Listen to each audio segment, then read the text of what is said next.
What recent breakthrough are we not paying enough attention to? We are very close to a cure for type 1 diabetes. There are several people who have been cured during clinical trials and have not needed insulin for several years.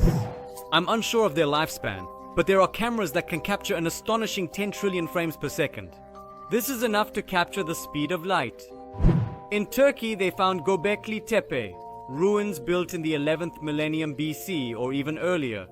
This finding complicates understanding of ancient people's capabilities, suggests earlier emergence of advanced civilizations. Excavations, now 10% complete, hint at much earlier appearance of advanced cultures than previously believed. Recently, testing of a supermobile device for skin grafting has begun. It uses a hydrogel created based on the patient's skin. He scans the burn area and prints new skin on it. I once watched a video about a guy who sprayed a second-degree burn with a solution made from skin cells. After 3-4 days, burn healed without scar, leather gun, changed. If link doesn't work, plenty of other videos about gun on YouTube. Changed too. The FDA, the Food and Drug Administration, approved the use of one of these products in 2018. It turned out that schizophrenia can start in the bone marrow. One guy had a bone marrow transplant and it cured his schizophrenia. And another guy got schizophrenia because his brother's bone marrow was transplanted to him. So schizophrenia is in the bones, the developers put it in a strange place, isn't it? Thanks to science, we can now regenerate teeth. With microfragmentation, we can grow coral in 3 years. Nature takes 30 years for this. This helps the ocean and the planet survive. There is a warehouse near my plot that is diligently engaged in this. It is astonishing to observe how corals lie beneath unique, enormous lamps. Appears extremely industrial and futuristic. The new blood test from Gordon Health allows us to detect certain forms of lung cancer much faster and more efficiently than the usual, more destructive tissue biopsy. Thanks to Swedish researchers who programmed magic, it's now possible to do an MRI scan in 70 seconds, which typically takes hours. It'll be fascinating to see how this will spread globally in the years to come. Modified. Added Swedish article. Sounds cool, as I spent 90 minutes in MRI this year.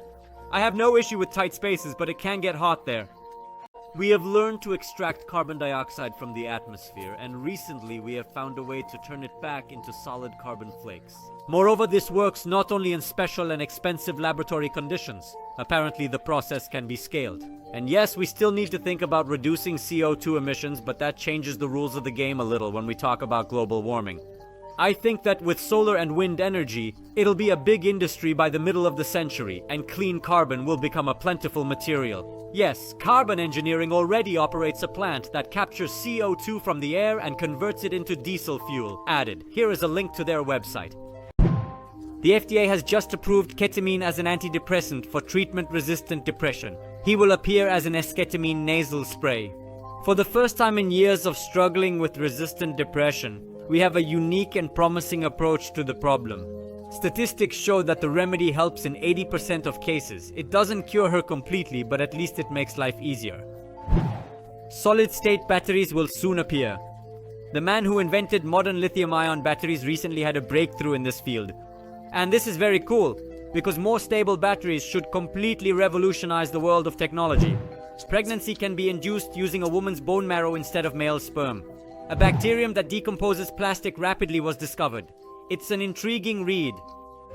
Any breakthroughs that confirm that the gut is the second brain make me happy. After all, bacteria, inflammation, and so on are what causes anxiety in our minds. People with IBS are more likely to have depression and anxiety. I'm studying in grad school, working in a lab studying the gut-brain connection. And I don't understand why so few people outside the scientific community know about it. I tried to explain the essence of my research to my family. It was a nightmare. I tell them, in your GI tract, there are bacteria that affect the intestines, and the intestines send signals that affect the brain. This knowledge drives them crazy. No point explaining further. It wasn't me who decided to buy ice cream at the store. It was the intestinal bacteria. New cancer treatment methods reduce tumors and metastases, improving outcomes for patients. Treatment is still under development, but it is already showing very promising results. It is a combination of 2 cancer drugs that successfully kill stubborn metastatic cells. Breast cancer treatment ongoing. Results will emerge over time for other major cancer types. Link. 2 more people have been cured of AIDS. It turned out that Alzheimer's disease can be a reaction to bacteria. Changed link.